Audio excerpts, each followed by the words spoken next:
দেখো বন্ধুরা, ট্রেনে এত ভালো লাগে। প্রথম তো আসার ইচ্ছা হয় না, যখন আসি আবার আসলে যেতে ইচ্ছা হয় না। তো দেখো এদিকে চারিদিকে ঘর,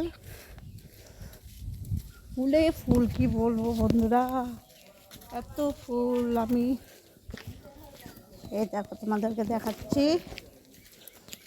গাছ থেকে ফুল মানে ভরে পাতাই দেখা যাচ্ছে না, খালি ফুলে ফুল।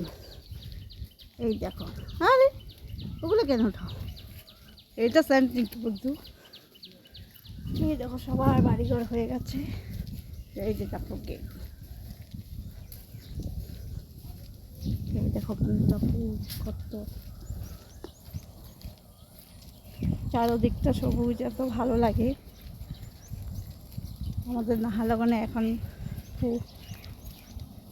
গাছ বলতে কিছুই নেই, সব কেটে কুটে দোকান ঘর বানিয়ে শেষ।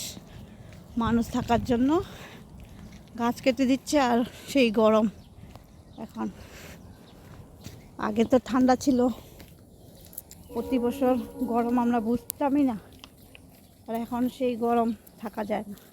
এখন মনে হয় আসামে থাকাটাই ভালো, ঠান্ডা হাওয়া, সবুজ গাছের ভরা। দেখো তোমরা, আর হেঁটে হেঁটে যাচ্ছি, একটু আগিয়ে গিয়ে এটা দেখো শিব মন্দির আমাদের ছোটো মতো। তো আগে গিয়ে দোকান আছে,